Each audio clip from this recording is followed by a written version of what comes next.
Sí, mami. Aquí está. ¿Qué estás haciendo? ¿Filmando? 70 pesos me quitó. Ahora les digo el nombre del caballero. 70 pesos. Miren acá. ¿Qué es eso? ¿Qué es eso? No sé, una libreta de códigos.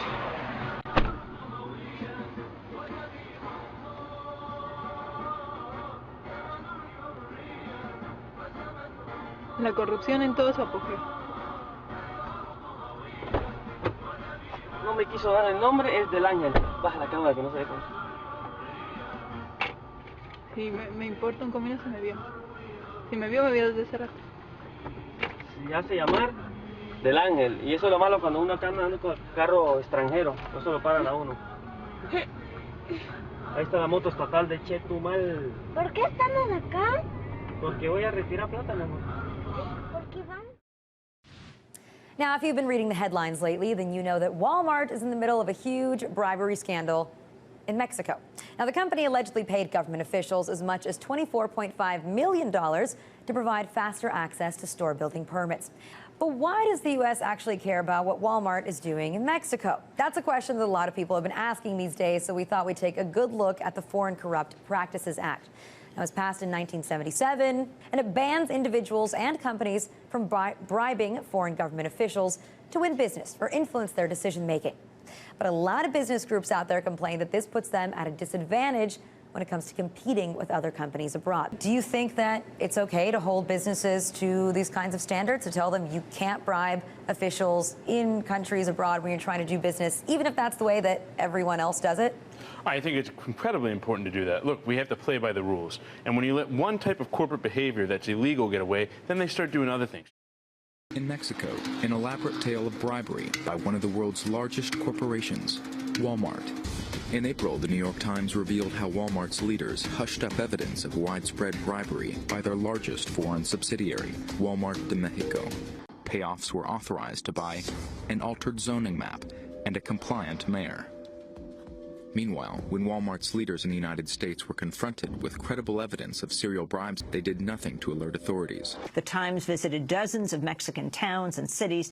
David Barstow, welcome to Democracy Now! Someone who had been a lawyer for their operations in Mexico, the lawyer who had been in charge of getting all permits to build new Walmarts in Mexico, had been routinely resorting to bribery in order to basically speed up and to obtain permits, licenses, zoning approvals on a fairly massive scale all across the country, and with a very specific strategic purpose, which was to accelerate Walmart's growth in Mexico.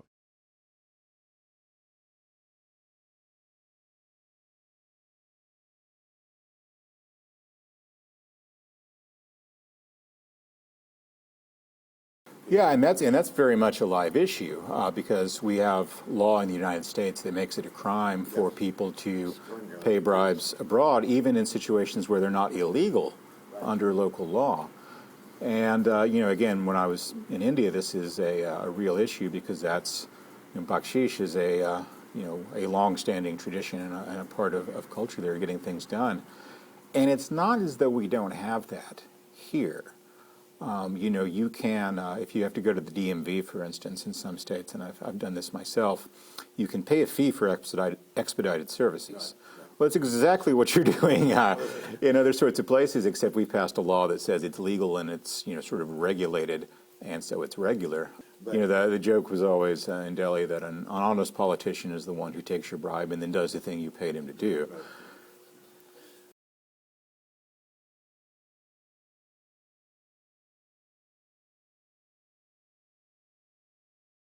Yeah, you know, I think that I might argue that in some cases where it is essentially a cultural norm and a regular part of doing business, that yeah, it's probably acceptable.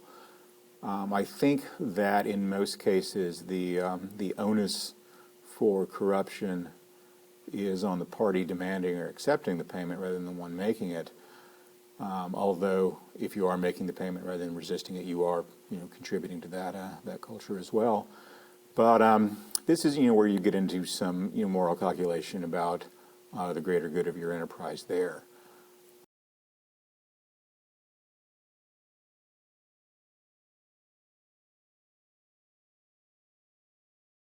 I mean, I think you could make a case, and I'm a free trade guy who believes in letting people go where they want to, but that doing business in the People's Republic of China is always morally complicated, even if you're not paying bribes, even if you're not doing anything that we would normally think of as unethical, because you are, by your presence and your generation of value and your generation and your investment of capital, helping to support what is one of the most awful and oppressive and terrible governments in the world. Yeah, it's sort of a double-edged thing, because in one sense, I mean, you are helping to support an oppressive system. On the other hand, you are also measurably making people's lives better there than they were before, and by making them wealthier, contributing to political conditions that will eventually, we hope, one day help to reform that system. So it's a difficult set of trade-offs. In the real world, you have to take both of those things into view. We have moral principles and ethical principles that should be, to some extent anyway, transcendent and transferable from various locations to others and in various cultures to others. But if you don't take into account realities, well, the man who founded my magazine, William F. Buckley, said that idealism is fine, but as you approach reality, the costs become prohibitive.